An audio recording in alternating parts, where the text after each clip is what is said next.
મહાત્મા ગાંધીના હત્યારા નથુરામ ગોડસેની જામનગરમાં પ્રતિમા મુકાતી હતી ત્યારે એક ગુજરાતી મહાત્મા ગાંધીનું અપમાન નહોતું. સરદાર પટેલ સ્ટેડિયમમાંથી ભૂંસીને ખુદ નરેન્દ્રભાઈ મોદીનું નામ જ્યારે ત્યાં લખાતું હતું ત્યારે શું ગુજરાતીઓનું અપમાન નહોતું? મહાત્મા ગાંધીના નામ ઉપર બનેલી યોજનાઓને બદલી અને મહાત્મા ગાંધીનું નામ ભૂસી નાખવાનું કામ થાય ત્યારે એ ગુજરાતીનું અપમાન નહોતું. ઠાકોરો, વિચરતી વિમુક્ત જાતિના સમુદાયો, દલિતો, એના ઘરો ઉપર જ્યારે તમારું બુલડોઝર ફર્યું ત્યારે તમને એમાં ગુજરાતીઓ ના દેખાણા? માત્ર ને માત્ર ચૂંટણી આવે ત્યારે સત્તાનું રાજકારણ કરવા માટે તમને ગુજરાતીઓ દેખાય છે.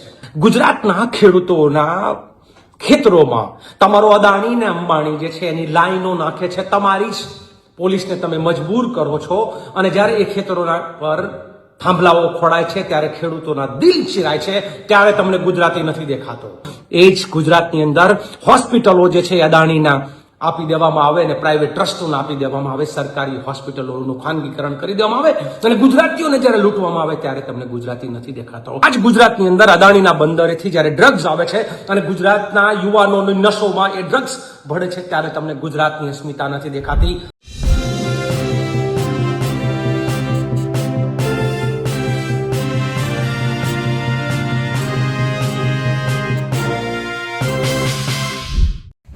કેરળમાં જે રીતે મલ્લિકાર્જુન ખડગે મહાત્મા ગાંધી અને ગુજરાતને લઈને ટિપ્પણી કરી તેને લઈને હવે ગુજરાતમાં ભાજપ આક્રમક છે.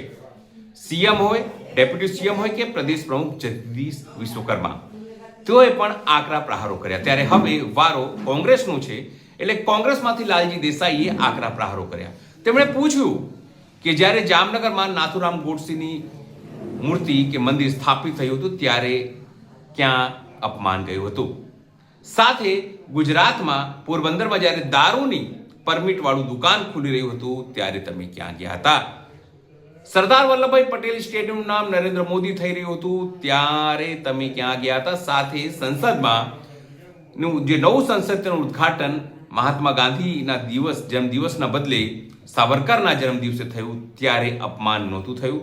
સાથે મનરેગા એટલે કે મહાત્મા ગાંધી જે રોજગાર છે તેનું નામ બદલીને ત્યારે અપમાન નથી થયું. તમામ વસ્તુઓ તેઓ ગણાવી અને આકરા પ્રહારો કર્યા. નમસ્કાર, હું છું ચિંતામણી પુત્રની પટેલ. સ્વાગત છે આપનો અમારા વિશેષ કાર્યક્રમમાં. આવો સાંભળીએ લાલજી દેસાઈએ ભાજપ ઉપર કેવા પ્રહારો કર્યા. નમસ્કાર, વંદે માતરમ સાથીઓ.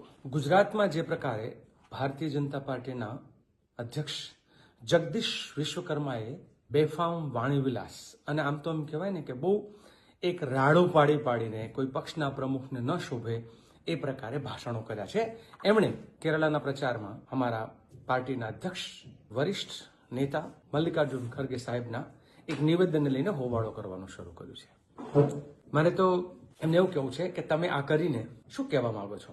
નરેન્દ્રભાઈ મોદીના અનેક ઉચ્ચારણો જે છે એ શર્મથી માથું ઝૂકી જાય એવા છે અને એમાં અનેક એક્શન પણ એવા છે કે જેમાં ગુજરાતીઓનું અપમાન છે. હું એક પછી એક આપની સામે એક વાત મૂકવા માંગુ છું. જ્યારે મહાત્મા ગાંધીના હત્યારા નથુરામ ગોડસેની જામનગરમાં પ્રતિમા મુકાતી હતી ત્યારે એક ગુજરાતી મહાત્મા ગાંધીનું અપમાન નહોતું.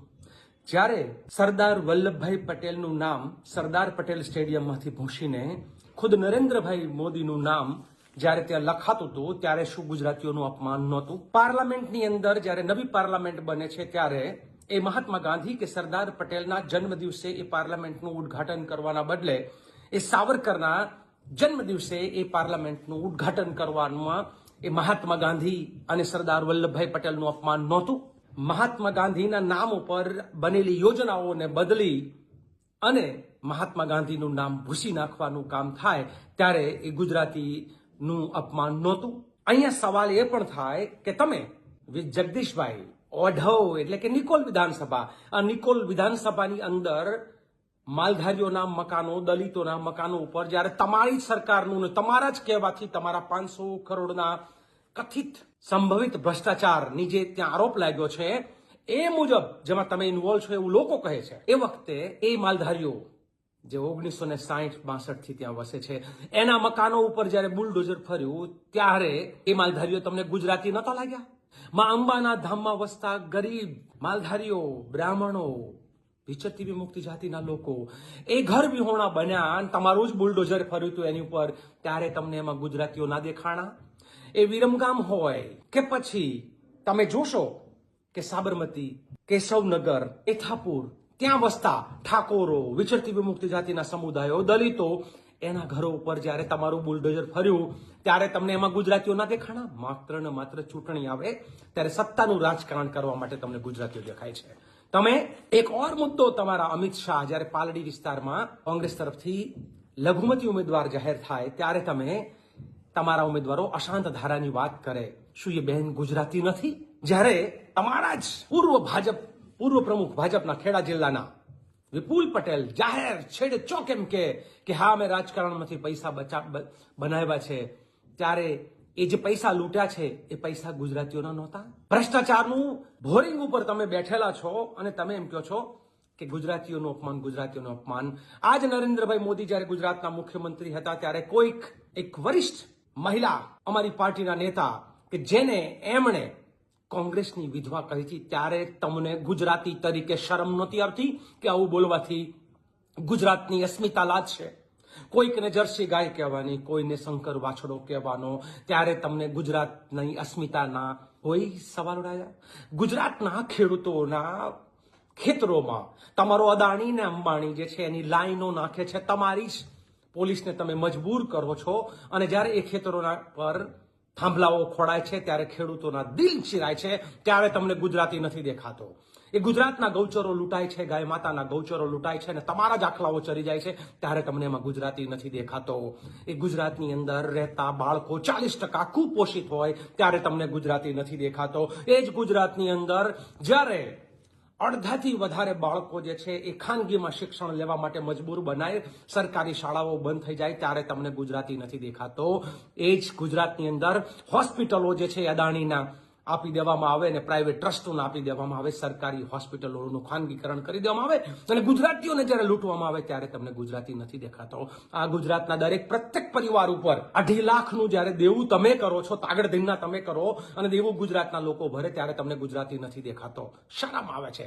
કયા ગુજરાતની તમે વાત કરો છો કે જ્યાં ગુજરાતના અંદર દલિતો ઉપર અત્યાચાર થાય ત્યારે તમને ગુજરાતી નથી દેખાતો? એ જ ગુજરાતની અંદર જ્યારે જાતિઓ વચ્ચેના ઝઘડા થાય ત્યારે તમે એ જાતિઓ વચ્ચેના ઝઘડાઓને પ્રોત્સાહન કરો છો, ત્યારે તમને ગુજરાત અને ગુજરાતની અસ્મિતા નથી દેખાતી. એ જ ગુજરાતની અંદર જ્યારે બહેન દીકરીઓ પર નલિયા કાંડ જ્યારે થયો ભાજપની શિબિરની અંદર, એ આપણી કોમળ બહેન દીકરીઓ ઉપર બળાત્કાર થયા, ત્યારે તમને એમાં ગુજરાતી નથી દેખાતો. એ જસદણની આદિવાસી દીકરી ઉપર બેરહેમીથી અત્યાચાર થાય ત્યારે તમને એમાં ગુજરાતી નથી દેખાતો.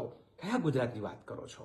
માત્ર ને માત્ર ગુજરાતની, ભારતની મોટી મોટી વાતો કરવાની અને પછી ગુજરાતને લૂંટવાનો તમારું ગુજરાત, તમારો સપનાનું, તમારા કલ્પનાનું ગુજરાત જે છે એ અમીરો માટે જલાલ જાજમ છે અને ગરીબો માટે માત્ર દંડા છે. એ જ ગુજરાતની અંદર જ્યારે 11 મહિનાના કોન્ટ્રાક્ટ ઉપર કામ કરતા અને આઉટસોર્સિંગથી ચલાવવામાં આવતા લોકો જે છે એના દ્વારા એના શોષણ તમે જ્યારે કરો છો ત્યારે તમને ગુજરાત નથી દેખાતું. એ આંગણવાડીની બહેનો હોય કે શિક્ષકો હોય કે પોલીસ કર્મીઓ હોય, ત્રીજા અને ચોથા વર્ગના કર્મચારીઓ હોય, ત્યારે તમને ગુજરાત નથી દેખાતું. આ જ ગુજરાતની અંદર અદાણીના બંદરેથી જ્યારે ડ્રગ્સ આવે છે અને ગુજરાતના યુવાનોની નશોમાં એ ડ્રગ્સ ભળે છે, ત્યારે તમને ગુજરાતની અસ્મિતા નથી દેખાતી. તમે કયા ગુજરાતની વાત કરો છો? એ ગુજરાતના દૂધ ઉત્પાદકો કે જેના દૂધના ભાવ પાણીની જેમ મળે છે અને જ્યાં તમારા જ ડેરીઓના સંઘોના ડાયરેક્ટરો જે છે એ કેમિકલ વાળું અને ભેળસેળ વાળું દૂધ જે છે એને ભળવા દે છે, એના અનેક ઉદાહરણો તમારી સામે છે, ત્યારે તમને ગુજરાતની અસ્મિતાની ચિંતા નથી થતી. અને એક દલિત વરિષ્ઠ બુજુર્ગ નેતા સ્લીપ ઓફ ટંગ જ્યારે થાય, કંઈક કહેવા જતા હોય, ત્યારે તમને એમાં ગુજરાતની અસ્મિતા, એક દલિતનું અપમાન તમને એમાં નથી દેખાતું, એક વરિષ્ઠનું અપમાન તમને એમાં નથી દેખાતું. શરમ આવે છે તમારી આવી વિચારધારાઓ પર. મને લાલજી દેસાઈએ જે તર્ક આપ્યો છે તેનાથી આપ સમજ છો કે કેમ? જરૂરથી અમારા કોમેન્ટ બોક્સમાં કોમેન્ટ કરજો. એ સિવાય અમારી યુટ્યુબ ચેનલ લાઈક કરો, સબસ્ક્રાઇબ કરો, બેલ આઇકન દબાવો. સાથે અમારી વેબસાઇટ છે www.gujaratplus.in, ત્યાં પણ જઈને તમે વધુ અપડેટ થઈ શકો છો. અત્યારે માટે બસ આટલું જ. નમસ્કાર.